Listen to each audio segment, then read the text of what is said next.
Good morning, good afternoon, and good evening out there to all my viewers in YouTube. My name is Joshua Duran, going by the handle, you guessed it, Joshua Duran. And this is Adventures with the DM, Episode 2. First of all, let's go ahead and kick this off with some shout-outs. Got mad love for Tori Ling. Tori, this show's for you, brother. Well, not the whole show, but this episode mainly is for you. Got mad love for you, brother. Glad you staying tuned to Adventures with the DM and my insight and everything else. Also, I got to go ahead and give some mad props to everyone else out there. Jason Pryor, Arthur from World of Monsters. If you haven't checked out his show, check it out. It's all monsters all the time, 24/7, 7 days a week, whatever it may be. But check out his show if you haven't. It's really cool, really informational, inspirational, and all that jazz. So there you go. Now, episode 2, Adventures with the DM. You're probably wondering, why am I filming outside?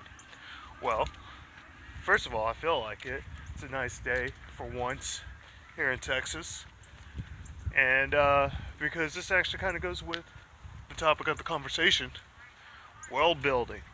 World building. Now, you're like, well, you're walking around outside, we're not showing us a map. Well, this kind of helps take this off, in regards to what world building is. We're in the world. This is the world that we are in. Not just sitting at home, in your room, eating Cheetos, drinking soda, but being engaged in what is going on. You can actually draw a lot of inspiration from what is going on in your world. So, with that being said, I recommend sometimes for you to take a camera, take some pictures, help you use it when you're drawing your world. Your world can be anything you want it to be, as big, as small as you want it to be. You can go ahead and have it as a group of islands, it doesn't really matter. Or, let's walk this way, you can go ahead and have it as one giant Pangea, or whatever you want it to do. You can have your elves living in forests, you can have them living in caves. Good, bad, whatever you want them to be. It is your world. You are completely limitless into what you can make your world out to become. Now, when you draw it out, like I said in the first video, some people take beans, dyes, scatter them all over the place, draw the lines around them, make their world, and flesh it out from there. You can draw inspiration from Google, use that to go ahead and create your world. You can even take inspiration. Look at that, that's war horns. That's right, war horns. That's what I'm taking that inspiration as. War horns for glory. That's right. You can do tons of different techniques for it. I do not recommend just sitting down, penciling out your world, and going from there. Get out and engage your world and see what's going on. Walk around your park, neighborhood. You can draw inspiration from just simply how the cobble looks on the streets to kind of help flesh out your scenes. You can do whatever you want with your world. Now, when you start off your world, you could go as big as making the whole world itself in one step and then narrowing it down into one area and have them start from there and then expand out into the world and let them and yourself explore every crevice that you want with your world. Now, with that being said, you don't necessarily have, when you're starting out big and going small, you don't have to have everything fleshed out, but I recommend a good majority of it to be fleshed out in regards to maybe like the continents or the land, the lay of the land, so to speak, your plains or mountain ranges and stuff like that, so that way they can actually delve into it. If you're a beginning DM, I recommend starting small.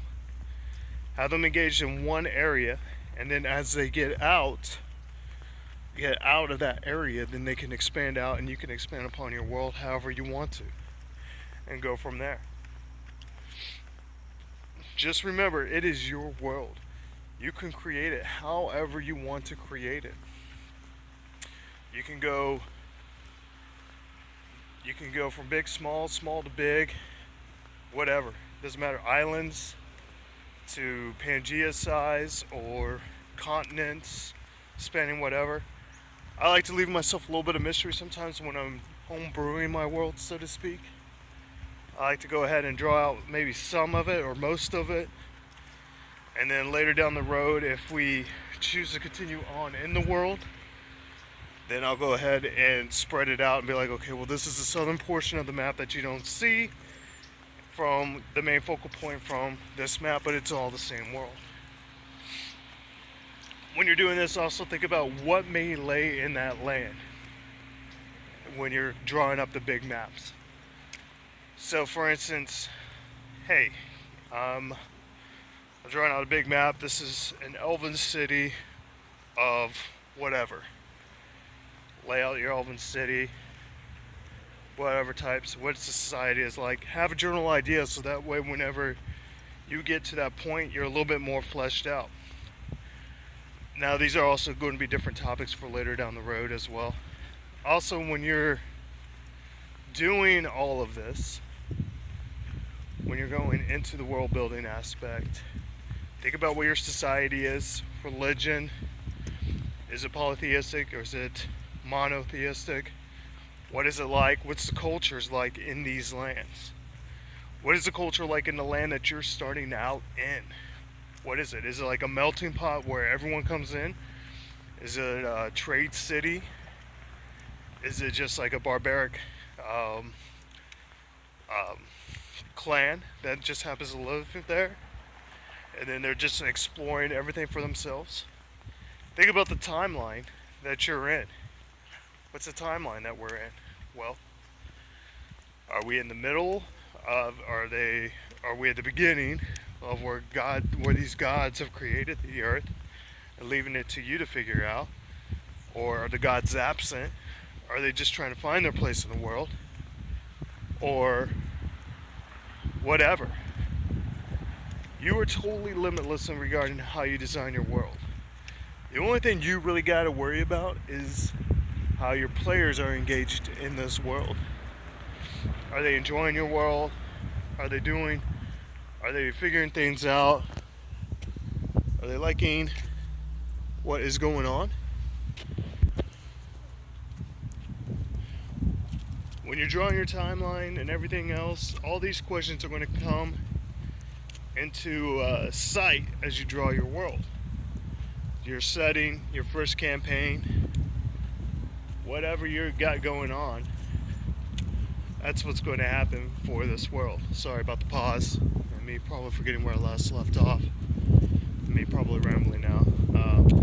Didn't want any more background interruptions other than war horns. But you got to ask yourself and ask your players how they enjoy your world. Because if they're not liking it, then they're not going to probably stick around for much longer in this world, and then go from there. But you can do a lot of different things. I mean, you can totally make your own world, homebrew, everything, pantheons and stuff like that, and go from there.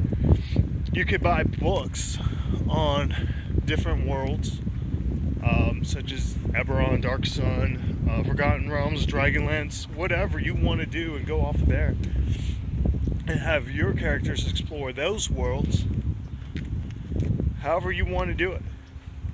The choice is really yours. Just when you're building your world, I find it's more rewarding when I build my world and continue on from there. But I don't know, maybe you don't. Maybe you're looking for an easier way because of the fact of time, whatever. You're more interested in delving into these worlds, which is perfectly fine. I'm not dogging that.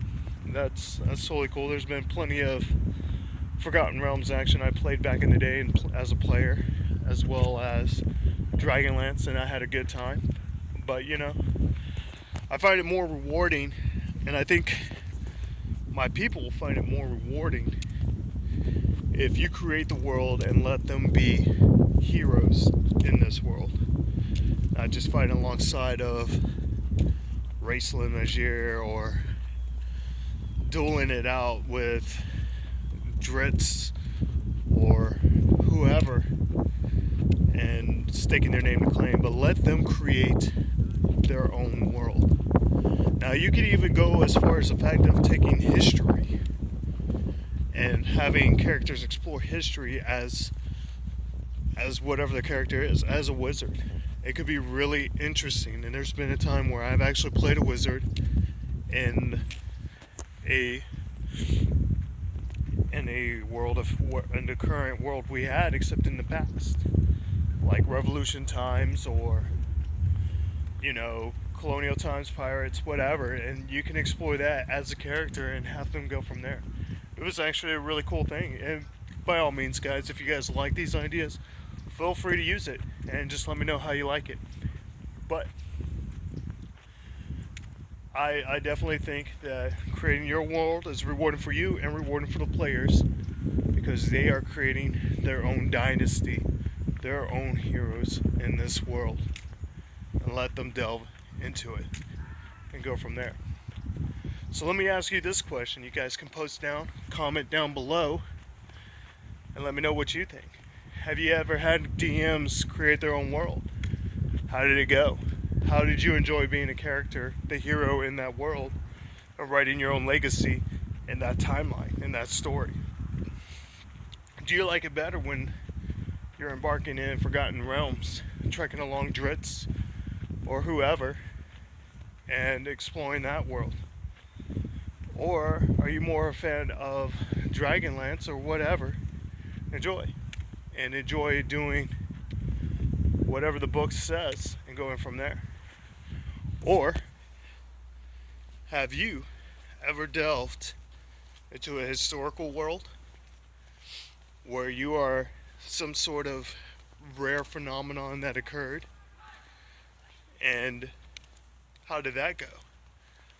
Let me know your opinions down below. Tell me how you like it. Just remember, you are completely limitless in creating your world. And I hope that you guys find it just as rewarding as I have in regards to creating your world and having your players write the legacy. So this is chapter 2 in, well, I guess episode 2 or chapter 2, however you want to write it. Ventures with the DM with yours truly, Joshua Duran. And I got nothing but love. Take it easy.